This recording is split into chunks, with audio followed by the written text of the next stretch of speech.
খলিফা হারুন রশিদ তার দাসীরে ভালোবাসত। দাসীরে কি করতো? ভালোবাসত। তে মানুষ বদনাম রটাইল খলিফা দাসীর সাথে কি সম্পর্ক। তখন তিনি লটারি দিছে, লটারি খুঁজে স্বর্ণের পেয়ালা, হীরার পেয়ালা, টাকার তলি থাকবে। সবাই ডাকছে যারা বদনাম রটাইছে, কইছে আমি 1 2 3 করবো, যে যেটার ধরবা সে সেটার মালিক হবা। দাসীরে কইছে তুমি যেটার ধরবা সেটার মালিক হইবা।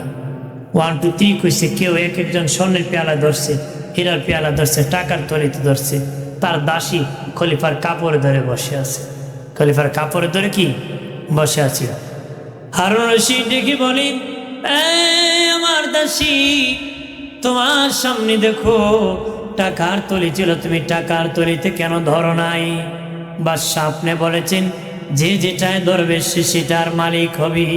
আমি আপনার কাপড়ে ধরছি, আপনি যদি আমার জন্য হয়ে যান আপনার সব আমার জন্য হয়ে যাবে। আমি কেন সামান্য টাকার তলিতে ধরব? আল্লাহ বলেন নাই ওই বাড়ি আমার, ওই ঘর আমার, ওই জমিন আমার? আল্লাহ কো বান্দা তুই কই ঘর তোর, ওই জমি তোর। কারণ কি জাননি, বাবা যখন বাজার থেকে পাঞ্জাবি কিনে নিয়ে যায়, মানুষ জিজ্ঞাসা করে পাঞ্জাবি যে কার? ছেলের জন্য বাবা কিনেছে বাবার টাকা দিয়ে, কিন্তু বাবা বলে না পাঞ্জাবি তার, বলে তার সন্তানের, কারণ সন্তানটা হলো তার, এই জন্য কয় পাঞ্জাবি তার। বাবাজি আল্লাহ বলেন আমার বান্দা বান্দি, আমি বলি না ওইটা আমার, তোর তোর তুই দাবি কর, কারণ তুই বান্দাটা আমার, তুই আমার যেহেতু সব, আমার সব তোর জন্য আমি দিয়ে দিছি, আমার সব তোর জন্য দিয়ে দিছি। এই জন্য কত এটা আমার, ওইটা আমার, ওইটা আমার। বাবাজি খেয়াল করেন ভালো করে, খলিফা হারুন রশিদের দরবারে একজন আল্লাহর ওলি থাকতেন যার নাম হলো বাহলুল। উনি ছিলেন মজ্জুম, বাবা আল্লাহওয়ালা মজ্জুম ছিলেন। বাবাজি একদিন খলিফা হারুন রশিদ বাবা একটা পাত্রের মধ্যে, গ্লাসের মধ্যে পানি নিছি, পানি পান করবে। তখন বাহলুল আল্লাহর ওলি ডেকে বলে, হারুন রা করে পানিটা পান করো একটু দেরিতে। কেন রে, কেন পান করাবো? ধরো এই দুনিয়ায় কোনো পানি নাই, এই দুনিয়ার কোনো পানি নাই, কিন্তু পানির মালিক বলেছে, পানির মালিক বলেছে যদি পানি পান করতে হয় হারুন রশিদের অর্ধেক রাজত্ব আমাকে দিয়ে দিতে হবে। মাইকম্যান খুব গেছে, একটু শাসা কম বেশি শাসা শু করে বাবা ঘুমাই গেছে নাকি রে, একটু শাসাটা কম। প্রতিদিন ওই সুনামগঞ্জে গেছিলাম, মাইক টেন ফায়না তুলে একটু করে চিল্লাতে শুনে এই ফ্যান্ডেলের নিচে, স্টেজের নিচে ঘুমাই গেছে, উষ্টায় মাইছে তুলছে কাজে। তা আপনাদের মাইক পেন গরম আছে, ওটা ঘুমাইছে না, মার হাবা কম জোরে কম। জি একটু শাসাটা নিয়ন্ত্রণ কর, ঠিক আছে? মাইক সব একটু শোটা, কারণ তাদের বুঝতে ডিস্টার্ব হোক, অনেকে বিরক্ত বোধ করবে। তো তা আমার দোষ না, ঠিক কিনা? মাইকে করলে আমি কি করব? বাবাজি খেয়াল করেন ভালো করে, ও বাবাজি খলিফা হারুন রশিদ ডেকে বলে, বাহলুল পানিটা রেখে দাও। কেন রাখবো? ধরে নাও পৃথিবীতে আর কোনো পানি নাই, ওই এক মশক পানি আছে, কিন্তু পানির মালিক বলেছে যদি আমার পানি খেতে চাও হারুনের অর্ধেক রাজত্ব দিয়ে দিতে হবে। তুমি কি খাইবা? জীবন বাঁচাবা না জীবন ধ্বংস করে দিবা? রাজত্ব বাঁচাবা না জীবন বাঁচাবা? হারুন রশিদ ডেকে বলে, বাহলুল যদি আমি পানি না খাই জীবন বাঁচবে না রে। এই জীবন যদি না বাঁচে, রাজত্ব যদি আমি কি করব? অর্ধেক রাজত্ব দিয়ে হলো আমি জীবন রক্ষা করব। নাও পানি পান করে ফেল। হারুন রশিদ পানি পান করে ফেলেছে, বলেছে পানি পান করে ফেলেছে। পানি খাওয়ার পরে বাহলুল ডেকে বলে, হারুন ধরো এবার তুমি পানি পান করেছো, তোমার এখন প্রস্রাবে ধরবে, প্রস্রাবে ধরবে, প্রস্রাবে ধরবে, কিন্তু তোমার প্রস্রাব হইতেছে না, প্রস্রাব আটকা পড়েছে। পৃথিবী কোন ডাক্তার তোমার প্রস্রাবের ব্যবস্থা করে দিতে পারতেছে না রে। তবে রে হারুন একজন ডাক্তার বলেছি বাকি রাজত্ব যদি হারুন রশিদ দিয়ে দেয়, হারুন রশিদ যদি বাকি রাজত্ব দিয়ে দেয়, তাহলে আমি তার প্রস্রাবের ব্যবস্থা করো। বলো রে হারুন, প্রস্রাব করবা না রাজত্ব বাঁচাইবারে? মুতবা না মুত আটকাইবা? কো আপনার কোন? হারুন রশিদ কয় আমি যদি প্রস্রাব না করি জীবন বাঁচবো। আপনার কোন প্রস্রাব পায়খানা ধরলে যদি না হয়, যে না হইছে হে বুঝছে মজা কারে কথা কনা। যার ডিস্টার্ব হয় না হ্যাঁ ওটা টের পায় না, কিন্তু যে বুঝছে এ বাপের নাম ভুলে গেছে। বাপের নাম কি? দৌড়দৌড়ি শুরু করব, ও দুনিয়ার যা আছে সব দেব, আমার প্রস্তাবের ব্যবস্থা কর। কথা কন ঠিক না? এর চেয়ে অশান্তি আর কিছু হতে পারে না। হারুন রশিদ ডেকে বলে বাহলুল রে, বাহলুল, আমি যদি প্রস্রাব না করি জীবন বাঁচবে না, আর জীবন যদি না বাঁচে রাজত্ব দেয় আমি কি করব? বাকি রাজত্ব দিয়া হলে আমি প্রস্রাব করব রে। বাহলুল ডেকে বলে হারুন, এক মশক পানি খাইতে আর বাহির করতে যদি, খাইতে আর বাহির করতে যদি হারুন রশিদ তোমার ফুল রাজত্ব দিয়ে দিতে হয়, এই জীবনে কত মশক পানি খাইছো, কত মশক পানি দিয়ে উজু করছো রে, কত মশক পানি দিয়ে গোসল করছো, কত মশক পানি জীবনে ব্যবহার করেছো, বলো আমার আল্লাহকে কয় টাকা দিছ রে? বুঝছেন নি কথা? এক মশক পানি খাইতে আর বাহির করতে রাজত্ব যদি পুল দেওয়া হয়, জীবনে কত পানি দিয়ে বুরুক্ষেত করছেন মিয়া, কত পানি দিয়ে উজু করছেন, গোসল করছেন, অপচয় করছেন, মালিককে কয় টাকা দিছে? কথা কোন ঠিক কিনা? কয় টাকা দিছে? তখন বাবাজি খলিফা হারুন রশিদ একটা লাঠি হাতে নিয়ে বাহলুলকে ডেকে বলে বাহলুল নে, ওই লাঠি আমার লাঠি কানা তোমাকে হাদিয়া আমি দিয়ে দিতেছি, তুমি যদি তোমার চেয়ে আর কোনো বড় ব্যাককল পাও ওই ব্যাককলকে তুমি লাঠি কানা হাদিয়া দিয়ে দিও। লাঠি দে আর কয় তোমার চেয়ে বড় ব্যাককল পাইলে ওই লাঠি হেরে হাদিয়া দিও, কারণ আমি তোমার পাইছি ব্যাককল, তোমার পাইছি কি ব্যাককল। কিছুদিন পরে বাবাজি বাহলুল হারুন রশিদের বাড়িতে এসেছে, এসে দেখে হারুন রশিদ বাবা কাপড় বাইজ করতেছে, খাবার দাবার রেডি করেছে, শুকনা খাবার, কোন কাপড় পরবে রেডি করতেছে। বাহলুল ডেকে বলে হারুন কোথায় যাবা?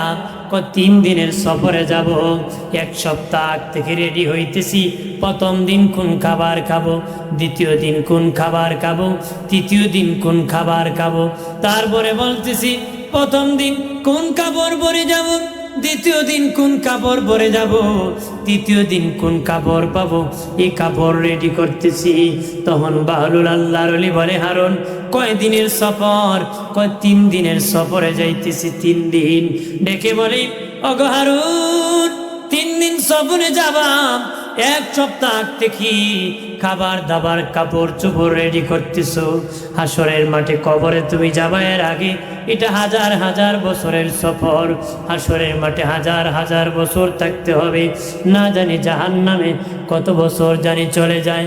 ওগো হারুন হাজার হাজার বছরের সফরের কোনো চিন্তা নাই, কোনো টেনশন নাই, 3 দিনের সফরে কত টেনশন করতেছো, কোনটা লাগাবা কোনটা খাবা? হারুন তুমি বলেছো আমার চেয়ে বড় ব্যাককল পেলে তারা যেন লাঠি হাদিয়া করে, আমি দেখি তুমি আমার চেয়ে বড় ব্যাককল, হাজার বছরের চিন্তা নাই, 3 দিনের চিন্তায় বেউস যাও, যে লাঠি আমাকে দিয়েছিলা ওই লাঠি কানা তোমাকে আমি হাদিয়া দিয়ে দিছি, কারণ তুমি সবচেয়ে বড় ব্যাককল, তুমি সবচেয়ে বড় কি ব্যাককল, কারণ 3 দিনের পুঁজি আডায় রেডি করে বেউস হয়ে আছে, কিন্তু হাজার হাজার বছরের চিন্তা, হাজার হাজার বছরের কি চিন্তা আমাদের আছে নাই? মনে হয় একজন 100 বছরের টিকিট লই আইছে, কথা কনা আছে কি না? 100 বছরের টিকিট নিয়ে আইছে। এই জন্য বাবাজি আমরা ভয় করতে হবে কাকে? জোরে ক আল্লাহ। কাকে? আব্বাসী খেলাফতের সরস বড় বাদশা ছিলেন প্রধান খলিফা হারুন রশিদ, খলিফা হারুন রশিদ, যার শাসন আমল বিচার ইনসাফ ন্যায় প্রতিষ্ঠিত হয়েছিল। ইনসাফ বিচার কি ন্যায় প্রতিষ্ঠিত হয়েছিল, যেখানে কোনো অন্যায় বিচার হতো না। সুবহানাল্লাহ। আরো জোরে ক। বাবাজি খেয়াল করেন, ভালো করে। খলিফা হারুন রশিদের শাসনামলে এক শহরের বাবা বিচারক অসুস্থ। বাবাজি 1 মাস ধরে কোনো বিচার আদালত বসে না। 1 মাস ধরে কোনো বিচার আদালত বসে না। বাবাজি খলিফার কাছে চিঠি গেল যে খলিফা অমুক শহরের মধ্যে আজকে 1 মাস ধরে বিচারক অসুস্থ, এই জন্য কোনো বিচার হয় না। খুন বেড়ে গেছে, চুরি বেড়ে গেছে, রাহাজানি বেড়ে গেছে। তাড়াতাড়ি অনুরোধ করে বলি, খুব তাড়াতাড়ি ওই শহরের বিচারক নির্ধারণ করে পাঠিয়ে দাও। খলিফা চিঠির উত্তরে লিখলেন, আগামী 1 সপ্তাহের মাথায় তোমাদের সেখানে একজন বিচারক যাবে। সুবহানাল্লাহ। কেমন বিচার, আমরা কেমন বিচার একটু বুঝে নিবেন। আমরা তো টাকা খাইলে এক কথা কয়, না দিলে ডাবল কথা কয় না। আবার টাকা দিলে ডাবল কয়, না দিলে চুপ থাকে। কিছু আছে মুরব্বী টাকা দিলে নীরব থাকে, আর কিছু আছে আওয়াজ করে, কথা কয় না। আছে কি না? যত বড় বিচারক ঘুরাই না বেটা। এমন বিচারক প্রতারক আছে কি না? ঘুষখোর বিচারক, ধর্মে তার জায়গা নাই, সে হাসরের দিন শয়তানের নায়েব হয়ে জাহান্নামে যাবে। নাউজুবিল্লাহ। ভাইরা আমার খেয়াল করেন, ভালো করে। ঠিক 1 সপ্তাহের মাথায় একজন বিচারক সেখানে হাজির হয়ে গেছে। ফজরের পরে বিচার শুরু। বিচারক ওনার চেয়ারে বসে গেছে। 1 সপ্তাহ পরে বিচার শুরু হয়ে গেছে। বাবাজি ফজরের পরে বিচার শুরু হয়েছে।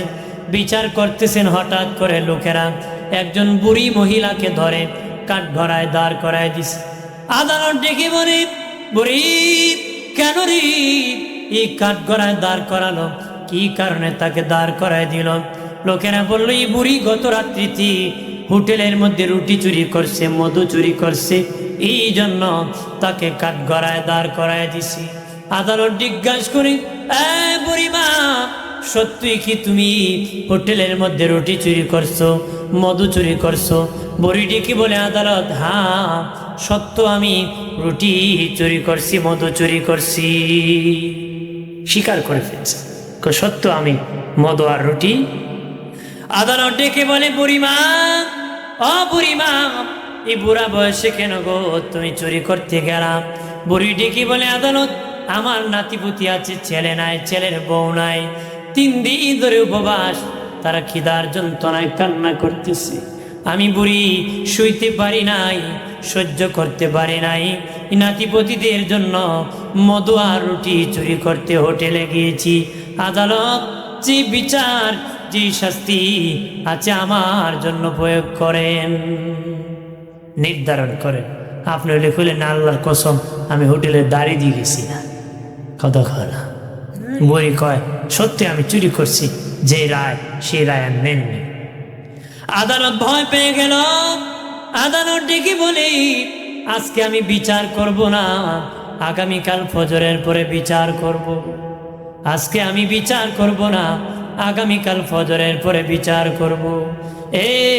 এখানে যারা পুলিশ প্রধান আছেন, আগামীকাল পুলিশ প্রধানকে উপস্থিত থাকতে বলবা, নগর প্রধানকে সেখানে উপস্থিত থাকতে বলবারে, শহরের যারা ধনী আছে ধনীদেরকে বলবা টাকার জন্য বিচার হবে আগামীকাল।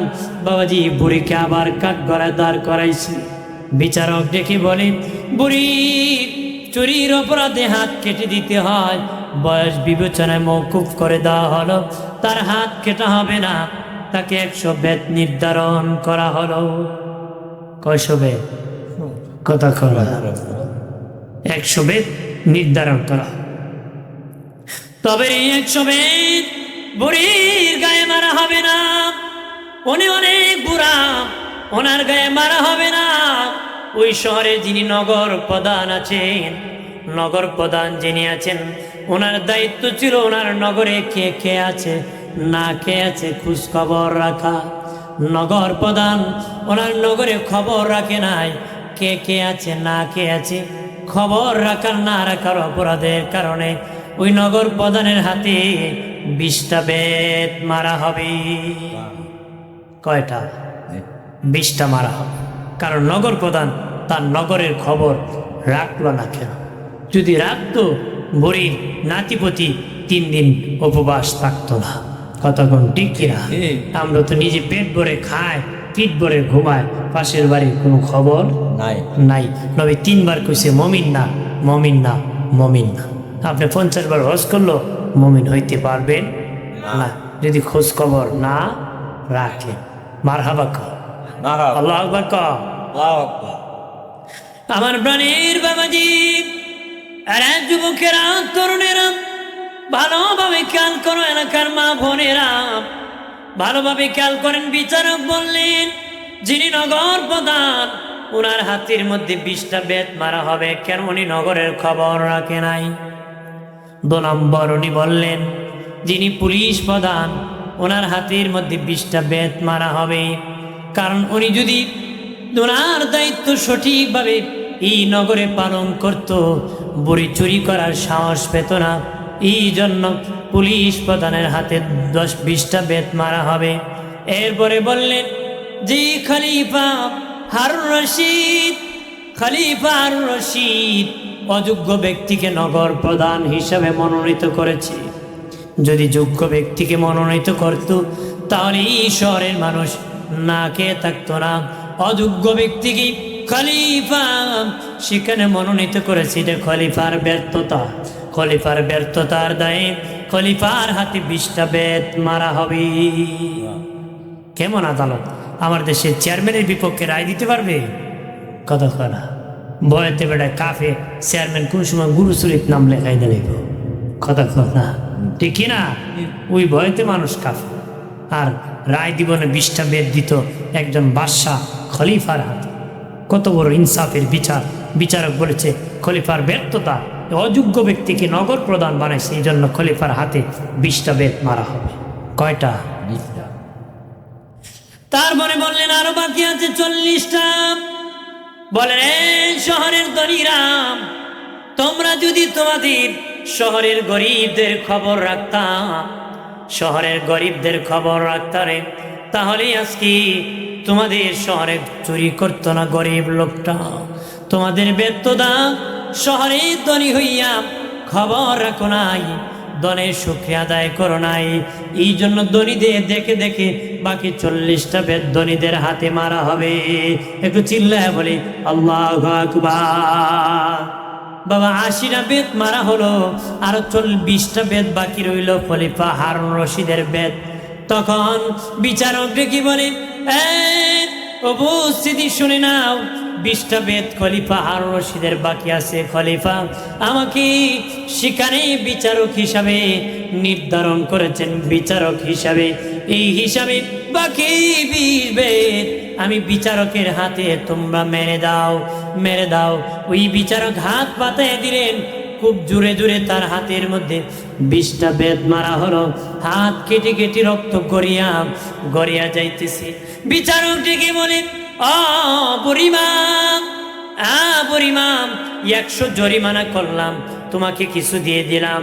বাকিটা হোটেলের মালিক 300 জরিমানা করছে। বাবাজি মহিলাকে দিয়েছে, বাকিটা হোটেলের মালিককে দিয়েছে, সরকারি জরিমানা খাতে দিয়েছে। দিয়া বলেছে, মা, আগামী এই মাল শেষ হওয়ার পরে তুমি যাইবা বাদশার দরবারে, সেখানে বাদশা তোমার জন্য বড় অঙ্কের খাবারের ব্যবস্থা করবি। আর জোরে খাওয়া বলছি, খাবার শেষ হলে তুমি খলিফার দরবারে গেলে তোমার জন্য মোটা অঙ্কের একটা খাবারের ব্যবস্থা। ঠিক ওই খাবার শেষ হওয়ার পরে বাবাজি ওই মহিলা বাবাজি চলে গেল বাদশার দরবারে। খলিফা হারুন রশিদের চেয়ারের কাছাকাছি যখন চলে গেছে, দেখে বাদশার চেয়ারে যিনি বসে আছেন, ওই চেহারাটা পরিচিত চেহারা, ওই চেহারাটা পরিচিত চেহারা। চেয়ে দেখি ওই হাতির মধ্যে কোনো বাড়ির দাগ লেগে আছে। চেহারা দেখে দেখে উনি সেই বিচারক, উনি বাদশাহ যেদিন সেদিন ওই শহরে বিচার করেছিলেন, এখন ওনার হাতের মধ্যে 20টা বেতের দাগ লেগে আছে। আর জোরে কর সুবহানাল্লাহ। মহিলা চেয়ে দেখে ওই দিন যিনি বিচার করেছিলেন উনি শ্রী হারুন রশিদ, তিনি বাদশাহ, যিনি বাদশাহ নিজের রায় নিজে দিয়ে নিজের হাতে বেত মেরে নিজের হাতকে পেটিয়ে ফেলেছিলেন, রক্ত যাওয়া শুরু হয়েছে। মহিলার কাছাকাছি খলিফা আসিয়া দুর হাত ধরিয়া কয়, মা অনেক বেয়াদবি করেছি, তোমাকে খিদা রেখে কষ্ট দিয়েছি, মারে কিয়ামতের দিন আমার আল্লাহর দরবারে আমি হারুন রশিদের বিপক্ষে বিচার দিও না রে, যদি বিচার দাও আমার মালিকের দরবারে আমি জবাব দিতে পারবো না, আমি বাদশাহ হইয়া আমার নগরের খবর রাখি নাই, মেহেরবানি করে ক্ষমা করে দিবা। ওরাই চলো বিচারক যারা বাবা বাদশাহ হওয়ার পরে খলিফা হওয়ার পর ইনসাফের বিচার করতেন, যাদের শাসনে কারো উপর বেইনসাফ করা হতো না, সহি শাসন কায়েম করতেন, শান্তি সমাজ প্রতিষ্ঠিত করেছিলেন। সুবহানাল্লাহ। আমরা শান্তির গান গাই, যে গান গায় ও শান্তি চায় না, কথা কয় না, যে গান গায় ও শান্তি চায় না, খালি গানই আছে।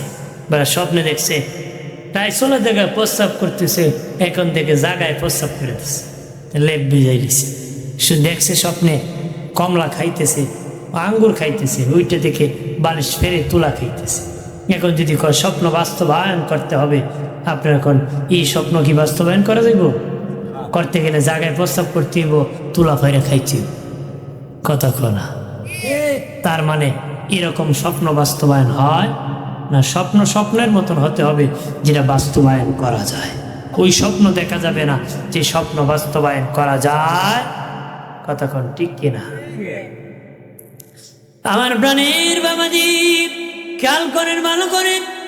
ও বাবাজি অনুরোধ করে বলি, জীবনটা ইনসাফের জীবন চালাবা, সহি বিচার করবা। আমাদের মাযহাবের ইমামুল আজম আবু হানিফা রহমতুল্লাহ আলাইহি বলেন, ওয়াকাল আবু হানিফা রাহিমাহুল্লাহ ওয়া হুয়া নাইবুল্লাহ লিআন্নাহুল হাকিম।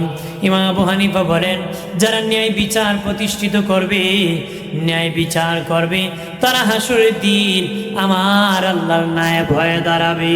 সুবহানাল্লাহ। কি হয়ে দাঁড়াইব? নায়েব হয়ে দাঁড়াবে। খেয়াল করেন, ভালো করে। ইসলামের ভিতর পরিপূর্ণভাবে প্রবেশ করতে হবে। ইসলামের ভিতরে এক পাও ঢুকালেন আর এক পাও বাহিরে হবে না।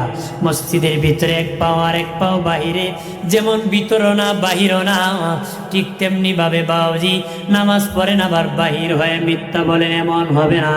পরিপূর্ণভাবে ঢুকতে হবে। তুমি বাবাজি হজের মুসলমান হতে হবে, জাকাতের মুসলমান হতে হবে, ফিতরার মুসলমান হতে হবে, সত্যবাদী মুসলমান হতে হবে, হক কথা বলার মুসলমান হতে হবে, দান সৎকা দেওয়ার মুসলমান হতে হবে, পর্দার মুসলমান হতে হবে বাবাজি। কিন্তু বাবাজি একদিকে যায় আরেক দিকে যায় হবে না রে। পরিপূর্ণভাবে ইসলামের উপর দাখিল হতে হবে, পরিপূর্ণভাবে ঢুকতে হবে। বেটা মসজিদে গেলে আগের কাতার, মন্দির গেল আগের কাতার, মন্দিরে গেলে কি আগের কাতার। আমি কই বেটা এক জায়গায় যাও, দুই জায়গায় যাও, কেন? কথা কয় না। একটা নাও, তুমি সব জায়গায় দখল করে নিতে চাও, এটা হতে পারে না। ইসলামে প্রবেশ করতে হবে, কারণ শয়তান আমাদের প্রকাশ্য শত্রু। শয়তান আমাদের কি প্রকাশ্য শত্রু। এই শয়তানের সাথে বন্ধুত্ব করে কোনোদিন ফায়দা হাসিল করা যাবে না। দুনিয়ার যারা শত্রু আছে, শত্রুর মোকাবেলা, ওই শত্রু তোমার জন্য অস্পষ্ট স্পষ্ট না, সে ক্ষতি করতে পারে নাও করতে পারে, কিন্তু ইবলিস তোমার শত্রু, এটা স্পষ্ট, সে ক্ষতি তোমাকে করবে, ক্ষতি তোমাকে কি করবে, হে জাহান্নামে না নিয়ে তোমাকে সারবে। এই জন্য বলছি পরিপূর্ণভাবে ইসলামে প্রবেশ করো, পরিপূর্ণভাবে কি আমার প্রাণের বাবাজি খেয়াল করেন, ভালো করে।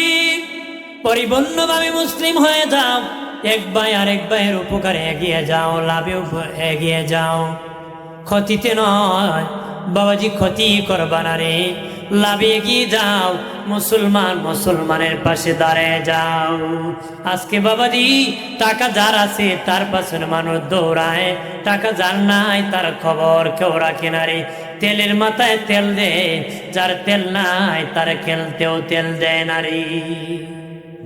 দেনি যে মহিলার তেল নাই তারা কেউ তেল দেয় না, যে তেল আছে কত জাতের তেল উপহার পায়। কথা কনা যে বেটার টাকা নাই হের টাকার অভাব, টাকা নাই হেরে কেউ টাকা দেয় না, যার টাকা আছে হেরে বান্ডিলের বান্ডিল মানুষ দেয়, ঠিক কিনা? যে বেটা জীবনে হজে যেতে পারবো না, হাজি সাহেব সেই বেটার একটা রুমাল দেয় না, আতর দেয় না, জমজমের পানি দেয় না, কারে দে? যে বেটা 32 বার গেছে হের বাড়ি পাঠায়। কথা কনা ঠিক কিনা? তাহলে তেলের মাথায় মানুষ তেল দেয়, যার তেল নাই হেরে কেউ তেল দেয়। এই জন্য তেলের দাম খালি বাড়ে। তেলের দাম কি এখন বিকাশ করলেও তেল দেয়, বিকাশ করলে কি তেল দেয়। আমি বাড়ির সামনে দেখি হাফ লিটার তেলের বোতল নিয়ে বসে আছে। আমি কইলাম বেটা কি করো তোমরা? বিকাশ যে করবো তারা হাফ লিটার তুল দিব। আমি বললাম এত দামে বাড়ছে রে তেলের রে, সব জায়গায় এখন তেল লাগে। কথা এখন ঠিক কিনা? এর তো সে পরে আল্লাহুম্মা সাল্লি আলা সাইয়্যিদিনা মাওলানা মুহাম্মদ ওয়া আলা আলি সাইয়্যিদিনা মাওলানা মুহাম্মদ। কিসের বড়াই করো রে মন আমাটি দেহ লইয়া, কখন জানি চলে যাবে প্রাণ পাখি তোর ওড়িয়া। আল্লাহ মাহবুব সাইয়্যিদিনা মাওলানা মুহাম্মদ ওয়া আলা আলি সাইয়্যিদিনা মাওলানা মুহাম্মদ। আমার প্রাণের বাবাজি, এই জন্য তেলবাজি করবেন না, মানুষকে মূল্যায়ন করবেন, মানুষকে ইজ্জত দিবেন। গরিব হতে পারে, অমূল্য করবেন না। ওই গরিব লোকটি তোমার একদিন উপকারে আসতে পারে,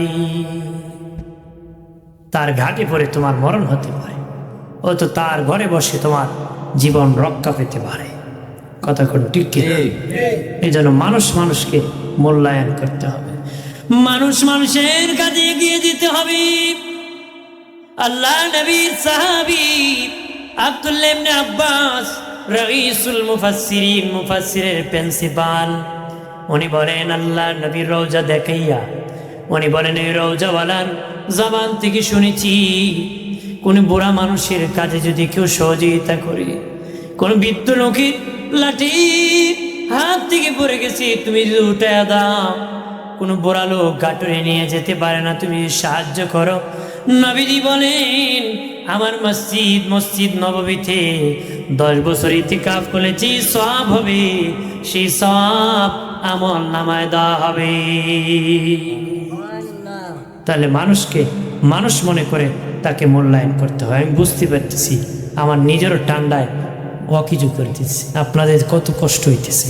এরপর যেহেতু এসে গিয়েছি আর কয়েকটা মিনিট বলে ফেলি, রাগ করবেন নাকি? না না, কয়েক মিনিট কম আর বেশি, কারণ আজকে অনেক দিন পর মানে খুব কম মানুষ নিয়ে কথা কইতেছে। হাজিরিন, যে যারাই আসছেন আসলে খুব কষ্ট করে আছে, আর জান্নাত কামাই করা এত সহজ নয়। কথা কোন ঠিক কি না? মানে কাঁচামরিচ খায় আর কান্দে, যদি কোন ভাই এত কষ্ট করে কান খেন, না খাইলে হয় না খুব ভাই, এরপর একটা মজা আছে। এই কান্দা তো কি, তা আপনারা কষ্ট করে বসে আছেন, এটা তো একটা মজা আছে, এটা তো একটা কি মজা আছে, আছে কি না? ওকে আমার প্রাণের বাবাজি খেয়াল করেন ভালো করে, আল্লাহ নবীর সুন্নাত হলো যদি কোন বুড়া মানুষ কোন গাটুরি নিয়ে যেতে পারে না, তাকে এগিয়ে দাও।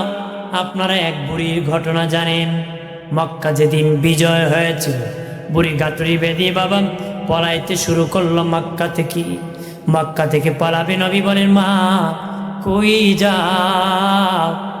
আব্দুল্লাহর বেটা মোহাম্মদ 10,000 সৈন্য নিয়ে মক্কা বিজয় করেছে, 10,000 সৈন্য নিয়ে আব্দুল্লাহর বেটা মোহাম্মদ মক্কা বিজয় করে ফেলেছি, তার ভয়তে আমরা পলাইতেছি, সে মানুষ মেরে ফেলে, এই জন্য পলাইতেছি। মা কোথায় যাবা গো? বহু দূর, অমুক জঙ্গলে চলে যাব। নবী কয় মা গাটুরি নিতে তোমার বড় সমস্যা হতেছে, যদি অনুমতি দিতা গো তোমার গাটুরি কানা তোমাকে জায়গা মতে আমি পৌঁছায়া দিতাম। মহিলা কয় বাবা আমার এমটি পকেট খালি, তোমার কোনো টাকা দিতে পারবে না। নবী কয় মা কোনো পয়সা লাগবে না, বিনা পয়সায় সার্ভিস দিব। বিনা পয়সা কি? মহিলা দিয়ে দিছে নবীর কাছে। আপনার কাছে কি কারো গাড়ি দিয়ে নিরাপদ আছে নাকি? আপনি যে আরেক বেটার গাড়ি দিবেন, এবারটা তো ফলাইতো না, কি ভরসা? যদি আপনারা খুব হেল্প করি সিপাগুলি নেই, হেল্প ভালো করে করবো, গলা শুরু দিয়ে এটি হেল্প করছি, লুঙ্গিটা খুললেও দেওয়া যা কথা কন ঠিক কিনা? আমরা সে হেল্প কারে কি করবো? মসজিদে গেলে জুতা চুরি হয়, বেটা জুতা বুকো লইয়া যায়, ভাই বুকো কেন? চুরি নিব কথা কনা। যে সেজদা যেখান দিবি এটা সামনে রাখি, কারণ পিছনে রাখলে বেটা চিন্তা 3000 টাকার জুতা যদি নিয়ে যায় কথা কন ঠিক কিনা? কারণ আর কই নিরাপদ পাবেন? মসজিদে গিয়েও নিরাপদ না। আমরা মুসলমানের জাতি, কথা কওয়ার সময় খুব পটুর আছি, কিন্তু এখনো চুরি চামচামি ছাড়তে পারে। আমার প্রাণীর বাবাজি খেয়াল করেন, ভালো করেন, আল্লাহ নবী, নূরে নবী, হায়াতুন নবী, জিন্দা নবী, বুড়িমান ওই গাঠুরি মাথায় নিয়ে যেতেছেন। বুড়ি চেয়ে দেখতেছে যে ছেলেটা তো খুব ভালো, ছেলেটা তো বলো যখন জঙ্গলে কিনায় চলে আসছে। বুড়ি বলে বাবা চলে এসেছি, আর লাগবে না বাবা, তোমাকেও আমি যাইতে দিব না রে।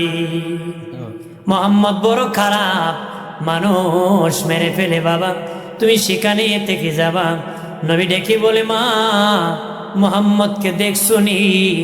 মহিলা কো বাবা আল্লাহ যেন তার চেহারা আমার না দেখায়। কি কহ? আল্লাহ যেন তার চেহারা আমারে, আর সামনে কি আমার নবী, নবী দেখতেছে। দেখি বলি বাবা রে বহু কষ্ট করে এনেছ, একটা পয়সা দিই না। এই যুবকে, এই যুগে তো তুমি অনেক ভালো ছিলি, গাটুরি নিয়ে ফালাও নাই, কোনো পয়সাও নেও না। বাবারে তোমার পরিচয় কি? তোমার বাড়ি কই? তোমার ঘর কই? নবী কয় মা যার ভয়তে তুমি ঘর থেকে পালাইছো, বাড়ি থেকে পালাইছো, এলাকা ছাড়িছো, জঙ্গলে আশ্রয় নিছো, আমি হলাম সেই মোহাম্মদ রে মা। মহিলা চিৎকার দিয়ে কাঁদি, নবীকে জড়ায় ধরে কয় বাবা রে তোমার ব্যাপারে কত মানুষের সামনে আমি চুরেছি, তুমি নাকি খারাপ, তুমি নাকি মানুষ মেরে ফেলো, তুমি নাকি আমাকে মেরে ফেলবে রে বাবা, এই জন্য পলাইতে রাখছি। এখন দেখি এমন ছেলে মানুষ মারতে পারে না, পয়গাম্বর ছাড়া আর কেউ হতে পারে না রে বাবা। আমি তোমার সাথে যাব, জঙ্গলে যাব না, আমারে কালেমা পড়ে তুমি মুসলমান বানায় দাও। আর জোরে কম। তাহলে নবী বুড়িকে সাহায্য করেছেন, যার উপরে কোনো ব্যক্তি নাই, আমার নবীর উপর সৃষ্টিতে আর কোনো সৃষ্টি নাই। কথা কয় না? আর আমরা এমন হেডেম হইছে বাবা, কেউ কারো উপকারে যায় না, কথা কন ঠিক কিনা? বেটা আর সামনে দেখে এক বেটা পুকুরে ফিরে মরতেছে, হে বেটাকে আমি হেডেম ছাড়তাম না, হেরে পানিতে নামি আমি উঠাইতাম না। কিন্তু এই হেডেম ধরে কোনো ফায়দা হবে? দুজকে নিয়ে যাবে। বাবাজি খেয়াল করেন, ভালো করে, মানুষের সম্মান কত জানেননি? ও বাবাজি সিদ্দিক আকবর রাদিয়াল্লাহু তাআলা আল্লাহ নবীর পাশে নামাজ পড়ার জন্য রওনা হয়েছেন, নামাজ পড়বে।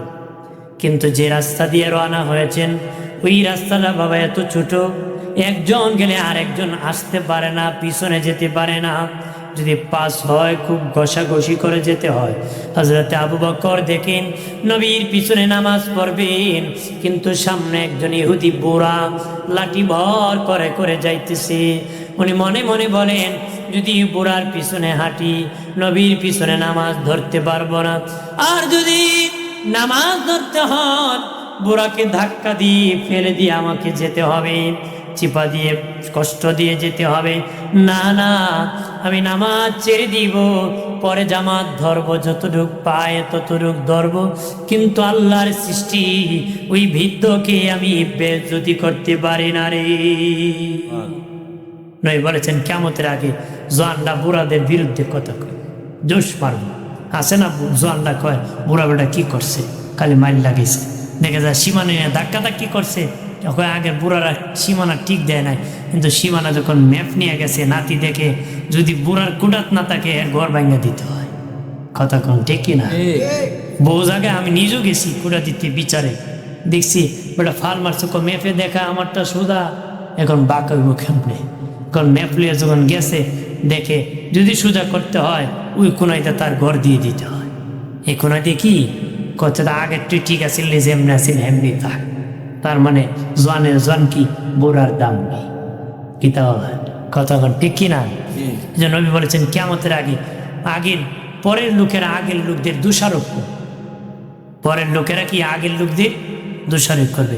যে ধর্মীয় লাইনে করে বিচার আদালত লাইনে করবে, এটা করবেন না। বেয়াদবি, এটা কিয়ামতের আলামত। এটা কিয়ামতের কি? আমার প্রাণের বাবাজি, মানুষ হিসাবে ভুল হতে পারি, সমালোচনা করবেন না, ইজ্জত করবেন। যদি না করো তোমাকে বেজ্জতি করবে পরের যুবকরা। ইজ্জত বাবা, ইজ্জত শিখাতে হবে। হযরত আবু বকর সিদ্দিক রাদিয়াল্লাহু তাআলা আনহু বলেন, বুড়া ইহুদি হতে পারি, আমি সম্মান করব। আস্তে আস্তে উনি যেতেছেন, আস্তে আস্তে যেতেছেন। এইদিকে আল্লাহ নবী মসজিদের মধ্যে রুকুতে নবী চলে গেছেন, রুকুতে চলে গেছেন। সেজদা থেকে রুকু থেকে নবী সোজা হবেন, এমনি জিবরিল আমিন আসিয়া বলে, নবীজি, ও মায়ের নবী, আপনি রুকু থেকে সোজা হবেন না, সোজা হবেন না কেন রে জিবরাইল? জিবরিল বলে, নবীজি, আপনার আবু বকর আল্লাহর এক সৃষ্টিকে সম্মান করেছে, ইজ্জত করতে যাইয়া জামাত ছেড়ে যাইতেছে, জামাতে শরীক হতে পারে নাই। নির্ধারিত সময় নবীজি সম্মান করেছে আল্লাহর সৃষ্টিকে, এই জন্য আমার আল্লাহ আবু বকরকে সম্মান করেছে। বলে দিয়েছে, আবু বকর যতক্ষণ আসবে না ততক্ষণ রুকু থেকে সোজা হয়ে আপনি দাঁড়াবেন না। কন্যা সুবহানাল্লাহ। তাহলে আল্লাহ ইজ্জত করছে, আল্লাহর সৃষ্টিকে ইজ্জত করার কারণে। তুমি যখন ইজ্জত করবা ইজ্জত পাইবা। আদবে আউলিয়া, বেয়াদবে দেউলিয়া। বেয়াদবি কি? দেউলিয়া। কোনো বেয়াদব জান্নাতের মেহমান হবে না। কোনো বেয়াদব কি জান্নাতের? আমার প্রাণের বাবাজি, খেয়াল করেন ভালো করে। ও বাবাজি, একজন আরেকজনের পাশে দাঁড়িয়ে যাও। নবী বলেন, একই মায়ের সন্তান যেমন আপন ভাই হয়, আপন ভাই হয় এক মায়ের সন্তান হওয়ার কারণে একজন আরেকজনের পাশে দাঁড়ায়। কেন? আপন ভাইটি। নবী বলেন, মুসলমান মুসলমান ভাই ভাই, কারণ কি জাননি? একই কালেমা পড়েছি, এই জন্য ভাই ভাই হয়ে গেছি। কি হয়ে গেছি? আপনার বাপও আপনার ভাই, আপনার বাপও কি? যদি বাপ মুসলমান হয়, আপনি যদি মুসলমান হন, আপনার বাপ ভাই। আপনার বাপ কি? আজকে গিয়া কোন ভাই ভালান কি কোয়েন গিয়া, এটা বেয়াদবি। এটা কি বেয়াদবি? ভাই বলে তাকে ডাকা যাবে না, সে আপনার পিতা, সে আপনার কি পিতা। নিয়ম হলো ছোটরা বড়দের নাম ধরে ডাকা বেয়াদব। দরকারে নাম কওয়া যায়, দরকারে কি? অনেক মহিলা আছে জামার নাম কয় না, এখন কয়, এখন তো নাম ধরে ডাকে উঠব, কথা কয় না। আগেররা ডাকতো না, নাম ধরে ডাকা বেয়াদব। নাম ধরে ডাকা কি বেয়াদবি, কিন্তু দরকারে নাম কওয়া যায়। যদি জিজ্ঞাসা তুমি কার স্ত্রী, বলবেন আমি অমুকের স্ত্রী, কিন্তু অমুকের যে অমুক কই, এটা বেয়াদবি। এটা কি? বাপের নাম দরকারে কওয়া যায় না? নেই। যদি তোমার বাবার নাম কি অমুক, কিন্তু আমি অমুককে ডাক দেওয়া যাইব, কিন্তু এনার পিতা বাপ বলে ডাকতে হবে। ঠিক আপনার বড় ভাইকে আপনার নাম ধরে ডাকা বেয়াদবি। আপনি দরকারে বলতে পারেন আমার বড় ভাইয়ের নাম ওইটা, কিন্তু ভাইকে বড় ভাই হিসেবে ডাক দিতে হয়। কথা কোন ঠিক কিনা? সাদি ছিল নাকি?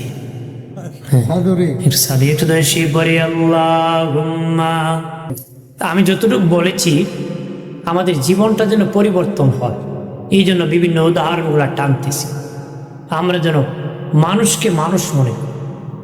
ওদিন মানুষ কিন্তু যখন একটু সচল হয় তখন কাউকে কেউ চিনে না, এটা আমাদের দোষারোপ, এটা খারাপ গুণ। পূর্বের ইতিহাস যাদের মনে থাকে না তারা আল্লাহর শুকরিয়া আদায় করতে পারে না। পূর্বের ইতিহাস যারা স্মরণ রাখে না আল্লাহর শুকর তারা আদায় করতে পারে না। এই জন্য অতীত ইতিহাস মনে রাখতে হবে। কথা কোন ঠিক কিনা? বাবাজি খেয়াল করেন ভালো করে, মুসলমান মুসলমান ভাই ভাই, মুসলমানের কাজে কেমনে এগিয়ে যায়, আমরা কিভাবে দুশ্মনী করি জেনে রাখেন বাবাজি। মদিনার থেকে 350 মাইল দূরে এক যুবকের বাড়ি। হযরত ওমর ফারুক রাদিয়াল্লাহু তাআলা আনহুর শাসনামল। কার আমল? ওমর ফারুকের শাসনামল। আজকে কিন্তু বৎসরের প্রথম দিন। আজকে কি ওই যে 12টার পরে আসবো, বাজবো, কতক্ষণ কত নাইজব, গান হইব, যাত্রা হইব, করবো কেনা, কতক্ষণ উলঙ্গ হয়ে নাচবে। বৎসর আসছে, বরকত নিয়ে আসবে, কিন্তু প্রথমে বেটা লানত নিয়ে দাঁড়ায় আছে। লানত নিয়ে কি? হাজির। এই জন্য ইংরেজি বছরও, এই ইংরেজি মাস যেটা, এটা মুসলমানের, বাংলা মুসলমানে, আরবিও মুসলমানে। কথা কোন ঠিক কিনা? জোরে বলেন ঠিক কিনা? যেন মুসলমান তো দোয়া করবে। আজকে দেখা যায় বৎসরের প্রথম দিন উপলক্ষে খারাপ কাজ করা হয়। কথা কোন ঠিক কিনা? করা হয় কিনা? এই খারাপ কাজ থেকে বাঁচতে হবে। দেখা যায় এই দিন বৎসরের প্রথম দিন, কিন্তু আমরা দেখা যায় আকামে লেগে যায় খারাপ কাজে। এটা বাদ দিতে হবে। আমি মুসলমান, আমার ইতিহাস ভুলে গেলে চলবে না। কথা কোন ঠিক কিনা? ভাইরা আমার খেয়াল করেন ভালো করে, খলিফাতুল মুসলিমিন আমিরুল মুমিনিন হযরত ওমর ফারুক রাদিয়াল্লাহু তাআলা আনহুর শাসন আমলে বাবাজি মদিনা থেকে 350 মাইল যুবকের বাড়ি। যুবক ঘোড়ার পিঠে চড়িয়া সোনার মদিনা আসার জন্য রওনা করেছে। মধ্য রাস্তার মধ্যে বাবা পেরেশান হয়ে গেছে। একটু জিরানোর জন্য, রেস্ট নেওয়ার জন্য, বাবা বিশ্রাম নেওয়ার জন্য একটা খেজুর বাগানে প্রবেশ করেছি। খেজুর গাছের ছায়ার মধ্যে ঘুমে গেছে। ঘোড়াটাকে রশি দিয়ে খেজুর গাছে গোড়ায় বেঁধে ফেলছি।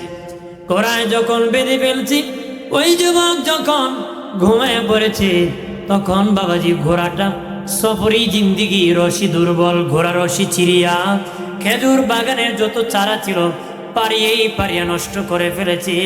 মুখ দিয়া সব চারার মাথা সব খেয়ে ফেলছি। চারাগুলা শেষ করে দিচ্ছে। চারাগুলা কি করছে? খেয়ে ফেলছে। তখনই প্রাণের বাবাজি ওই খেজুরের বাগানের মালিক একজন বৃদ্ধা মুসলমান ফিরছে ওনার বাগান দেখবে। আসিয়া দেখে বাগানে একটা ঘোড়া তার খেজুরের চারা সব খেয়ে ফেলেছে। উনি ঢিল মারা শুরু করছে, ওই বাগানে ঢিল মারা শুরু করছে ঘোড়ার পিঠে। ঘোড়ার দেহে ঢিল মারতে মারতে ঘোড়ার মাথা ছিদ্রি হয়ে বাবা ঢিল ঢুকে গেছে। ঘোড়ার রক্ত যেতে যেতে ঘোড়ায় জাগা মরে গেছে, জাগায় মরে গেছে। বুড়া দাঁড়ায় আছে, হারি কি করলাম, ঘোড়া মেরে ফেললাম। ঠিক ওই মুহূর্তে ওই যুবকের ঘুম ভেঙে গেছে। ঘুম থেকে উঠে দেখে ঘোড়া তার মরে আছে। ও বুড়ো চাচা, আমার ঘোড়া কেমনে মরল?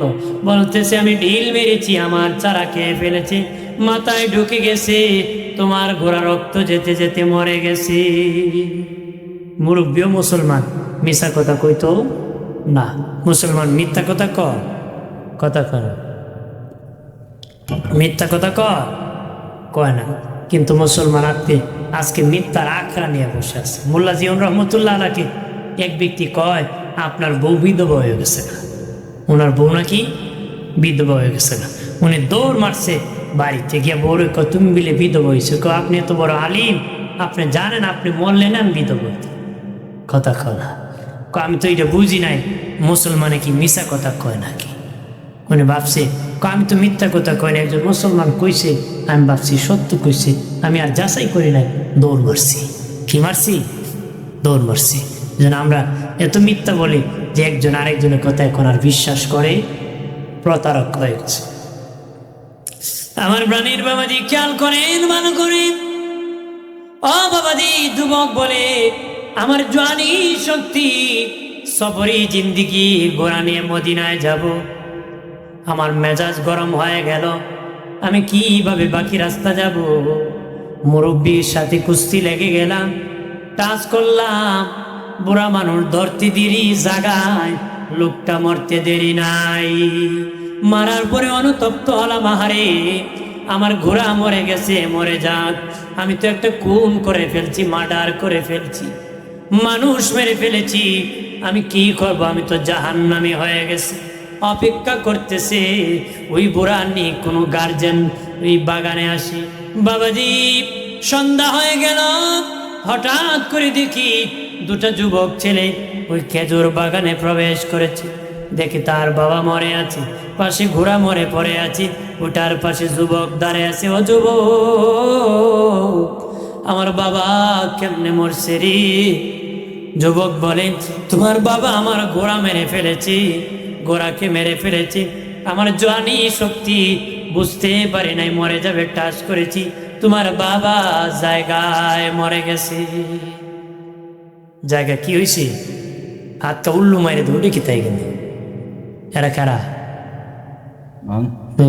হাতটা ডাক মারে, বোঝা যায় কেউ শিখ মারছে। হ্যাঁ বেটা, তুমি ডাক মারো কে রে হঠাৎ করে রে? সিল্লি দিও না রে বেটা রে, সিল্লি দিও না। সত্যি শয়তানে আংলায় দিকে সিল্লায়। হ্যাঁ বাবা, এই যুবক বন্ধুরা আওয়াজ করো না, যদি পারো এখানে আপনাদের চুপ থাকো, আওয়াজ করে ডিস্টার্ব করো না। বাইরে আমার প্রাণীর বাবাজি খেয়াল করেন, ভালো করে। তখন দুই যুবক ছেলেটিকে বলি, আমার বাবাকে আপনি মেরেছেন, খুনের বদলা খুন। যুবক ডেকে বলে, যুবক রে, যে ছেলে বুড়াকে মেরে ফেলেছে, বুড়া যুবক ডেকে বলে, বুড়ার ছেলেরা আমি খুন করেছি, স্বীকার করতেছি, খুনের বদলা খুন রে, আমার বিচার করো। আমি খুনের গুনাহ নিয়ে কবরে যেতে চাই না, আমি জান্নাতি হয়ে কবরে যেতে চাই। খলিফা উমরের যুগ চলে, চলো উমরের দরবারে খুনের বিচার হবে। কি বিচার হবে? আমরা কোন কইরা কইতে ফালাই ফেলে, কিন্তু এই যুবক ফালায় না। খুনের গুনাহ নিয়ে কবরে আমি গেলে আল্লাহর কাছে জবাব দিতে পারবো। বাবাজি আমার খেয়াল করেন, ভালো করে। আসামি হলো ওই যুবক, বাদী হলো ওই বুড়ার দুই ছেলে। যুবক বাদী হইয়া হযরত ওমরের দরবারে মামলা করছে। কোর্টে যখন দাঁড় করাইছে, যুবককে হযরত ওমর বলে, যুবক সত্যি কি তুমি তাদের বাবাকে খুন করেছো? তারা বলে হ্যাঁ। ওই যুবকটাকে বলে, হ্যাঁ সত্যই আমিরুল মুমিনিন, আমি তাদের বাবাকে খুন করেছি। খুনের বদলা খুন, যে বিচার আদালতে সেই রায় দিয়ে দেন। হযরত ওমর বলে, বাবা খুনের বদলা খুন, তোমাকে এখন খুন করতে হবে রে। ঠিক আছে, আমাকে খুন করে ফেলেন, গর্দান উড়াই দেন। ঠিক যখন বাবাজি ওর গর্দান জল্লা করে দিবে, ওই মুহূর্তে হযরত ওমর ডেকে বলে, যুবক ফাঁসির আগে, তোমাকে শহীদ করার আগে, হত্যা করার আগে তোমার কোনো মনের আফসোস আসেনি? মনের কোনো চাহিদা আসেনি? আমরা দেশে ফাঁসির আসামিরে কয় না, তার ইচ্ছা পূরণ করে ফাঁসি দিতে হয়। কতক্ষণ ঠিক কিনা? ওই লোককে উনি জিগাইতেছে, তোমার কোনো ইচ্ছা আসেনি, কোনো চাহিদা আসেনি, পূরণ করা হইব। ওই এইরকম আরেক লোকরা হযরত ওমর কইছিলেন ওর ফাঁসি হয়ে যাবে, অর্থাৎ জল্লাদ তার কল্লা উড়াই দিবে। ওর আগে উনি কইছিল, এই তোমার কোনো ইচ্ছা আসেনি? আমার ইচ্ছা আছে, কিন্তু আপনি যে উমর, আমার ইচ্ছা আপনি পূরণ করতে পারবেন না। হযরত ওমর কি ইচ্ছা তোর পূরণ করবো? না না, আপনি পারবেন না। না, আমি এক গ্লাস পানি খাই। কি খাইব? পানি খাইব। উনি এক গ্লাস পানি আনছে, দিছে, এক গ্লাস পানি কি দিছে। তে উনি হাতে নিয়ে, না আমি খাইতাম না। তুমি যে গরম, আমি মুখে দেওয়া মারতুই তুমি আমার মাথাটা উড়াই দিবা, ফুল পানিটা খাইতে দিবা। না বলছি তোরা খাইতে দিবে। কয় এমনি হবে না, কসম কেটে বলতে হবে। কি কেটে বলতে হবে? কসম কেটে বলতে হবে। তেমনি হজরত উমর রে ওই আসামি জেনার মাথা উড়াইব, কয় আমার সাথে সাথে কই উমর সাদিল্লা তো গ্লাসে ধইরা কইতেছে, কও এই এই পানি। উমর কয় পানি যতক্ষণ তুমি না খাইবা, অর্থাৎ এই গ্লাসের পানি যতক্ষণ তুমি না খাইবা তোমারে ততক্ষণ আমরা হত্যা করব না। এই মর্মে আমি কসম কাটছি, ওয়াদা করছি। কি কাটছে? এমনি হে কি করছে, পানিটা ডুই মাটিতে ফেলে দিছে।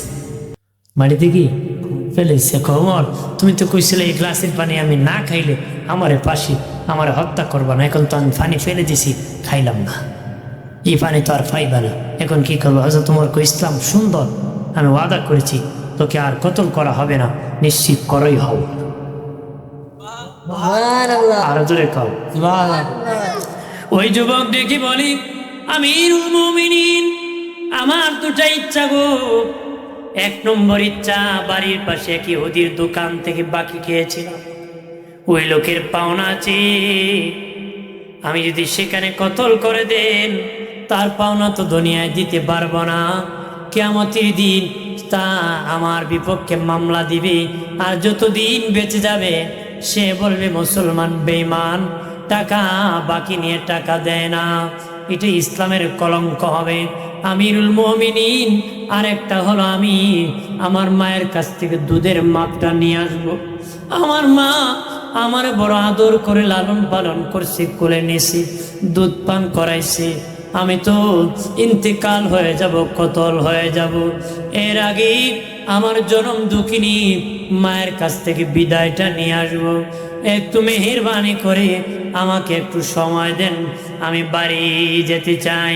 আজ তোমার বলেন যুবক, এমনি এমনি হবে না, একজন গার্জেন দিতে হবে, তোমার গার্জেন আমার কাছে আমানত রাখতে হবে, যদি না রাখো, তুমি যদি চলে যায় না আসো, তাহলে আমি কি জবাব দিব বাদীর কাছে? আমি বাদীর কাছে কেমনে জবাব দিব? তুমি তোমার একজন গার্জেন রেখে দিতে হবে। হযরত তোমার বলেন, না না, কোনো গার্জেন আমার নাই মক্কায়, এই মদিনায় কোনো আত্মীয় নাই, কোনো পরিচিত নাই, আমার গার্জেন হবে।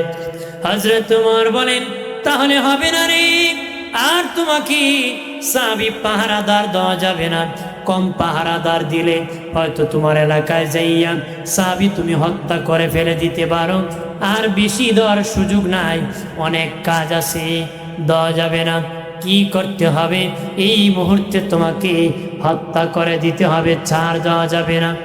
সে ডেকে বলেন, আমিরুল মুমিনিন, এই মদিনায় আমার কেউ নাই, আমার জামিনদার তো কেউ হবে না, আমাকে কতল করে দেন, যেহেতু কেউ জামিনদার হবে না। এমনি বাবাজি জল্লাদ যখন রেডি হয়ে গেছে, ওই যুবকের গর্দান উড়ায় দিবে, মজলিস থেকে একজন সাহাবী দাঁড়াইয়া বলে, আমিরুল মুমিনিন খলিফাতুল মুসলিমিন, আমার ভাই ওই যুবক 350 মাইল দূর থেকে এসেছে গো আমিরুল মুমিনিন।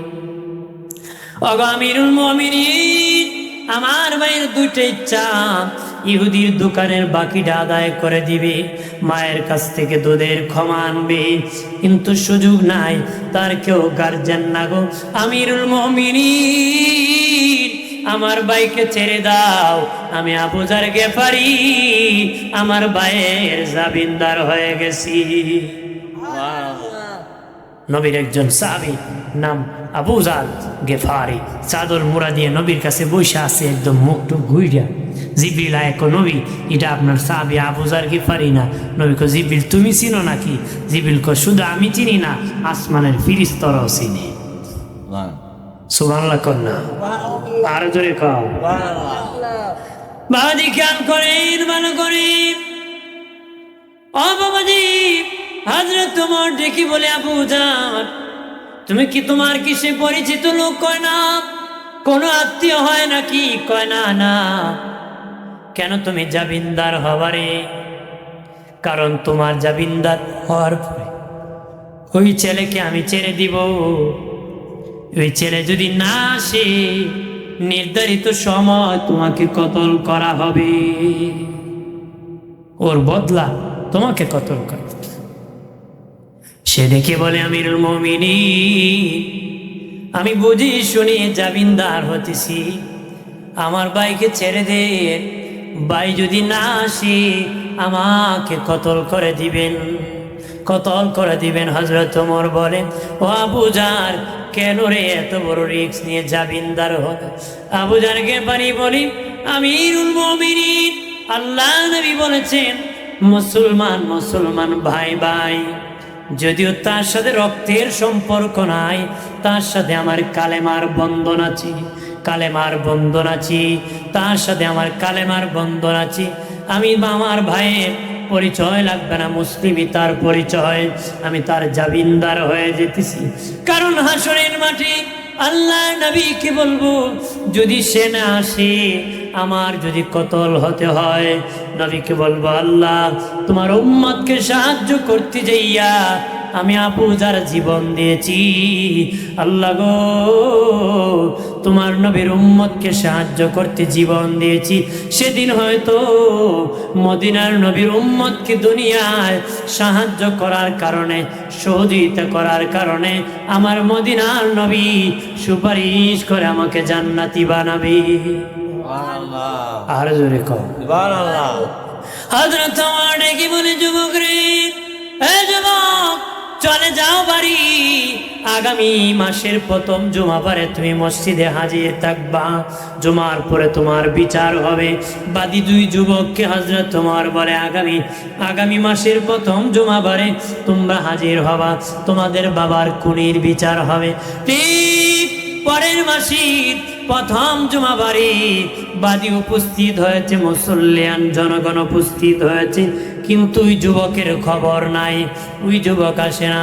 মানুষ হযরত আবু জার গেফারিকে ডেকে বলে, আবু জার, তুমি তো জামিনদার হইছো যুবকের, ওই যুবকের খবর নাই। আমিরুল মুমিনিন খলিফাতুল মুসলিমিন আমার ইবনুল খাত্তাব বাবাজি খবর পাঠাইছেন, আবু জার শেষ বিদায় নিয়ে আসো, আজকে তোমার শেষ দিন, ওই লোক যদি না আসে তোমাকে কতল করা হবে। হযরত আবু জার বলেন, আমিরুল মুমিনিন, আমি প্রস্তুতি গ্রহণ করেছি, আমার নবীর উম্মতের জন্য আমি জীবন দিতে রাজি হয়ে গেছি। আর জোরে কর বাবাজি, খেয়াল করেন ভালো করে, জুমার মসজিদে আজান হয়ে গেল। হযরত আবু জার মসজিদে নববীতে প্রবেশ করলেন, হযরত ওমর খুতবা পাঠ করলেন, নামাজ শেষ হলো, বিচারকের চেয়ারে বসে গেলেন, আদালতে বিচার শুরু হয়ে গেল। খবর নাই বাবাজি, রায় দিয়ে দিলেন, আবু জার গেফারির মাথা উড়ায় দেওয়া হবে গো। হযরত ওমর ফারুক চোখের পানি ছেড়ে কান্দে, জীবনে অনেক পাপীর বিচার করেছি, আজকে নির্দোষ একটা লোকের বিচার করতে হবে। জল্লাদ কাঁদে, কত পাপীর মাথা উড়াইলাম, আজকে বুঝি একটা জান্নাতি মানুষের মাথা আমার উড়াইতে হবে। এই বলে কান্না করতেছে। হযরত ওমর কান্দে, সারা মদিনার মানুষ, যুবক তরুণ বৃদ্ধ মহিলা পুরুষ নারী পুরুষ সবাই কান্না করতেছে। আরে একটা ভালো মানুষকে আজকে কতল করা হবে। ঠিক ওই মুহূর্তে একটা যুবক আসিয়া জল্লাদ, কতল করিও না, বহু দূর একটা ঘোড়ার দৌড় দেখা যাচ্ছে। আর জোরে কও জল্লাদ, দাঁড়ায় যাও, বহুদূর একটা ঘোড়া, ধুলা উঠতেছে, দূর থেকে দেখা যাইতেছি। আল্লাহু আকবার বলেন না। কিছুক্ষণ অপেক্ষা করার পরে সত্যই দেখা যায় ওই যুবক হাজির হয়ে গেছে। যুবক আসিয়া, আমিরুল মুমিনিন খলিফাতুল মুসলিমিন, আমি দেরি করে ফেলেছি, বেয়াদবি করেছি, মরুভূমির রাস্তা, আর দুর্বল ঘোড়া দুর্বল, ওই রাস্তার মধ্যে বেকায়দা পড়িয়া আসতে সময় মতো আমার লস হয়ে গেছে। ওগো আমিরুল মুমিনিন, আমার ভাই আবু জারকে ওই কাঠগড়া থেকে নামাইয়া ওই যে জায়গার মধ্যে কতল করা হয় সেই জায়গার থেকে নামাইয়া আমি যুবককে সেই জায়গায় উঠে হযরতে ওমর ওই যুবককে সিনায় জড়িয়ে ধরিয়া চোখে পানি ছেড়ে কান্নায় ভেঙ্গে পড়ে যুবক রে, ও যুবক, তুমি 350 মাইল দূর থেকে আসছো জান্নাতি হো। যুবক রে, তুমি জানো আসার পরে তোমার গর্দান উড়ে দাও হবে, তারপরও তুমি খুনের গুনাহ নিয়ে কবরে যাবা না রে। বাড়ি থেকে রওনা হইছ বেহেশতি হয়ে তুমি কবরে যাবা। ও যুবক, যখন তুমি বাড়ি থেকে বের হইছ তখনই আমার আল্লাহ তোমার খুনের গুনাহ ক্ষমা করে দিছে। যুবক রে, যুবক, যে লোকটা খুন করিয়া বাড়ি যাইয়া একা একা 350 মাইল দূর থেকে ফিরতে পারে, নিজে জানে তার গর্দান উড়ে যাবে, ওই যুবক ইচ্ছা করে আমার বাবারে ওই বৃদ্ধারে মারতে পারে না। হযরত ওমর বলেন ওই বৃদ্ধাকে মারতে পারে না।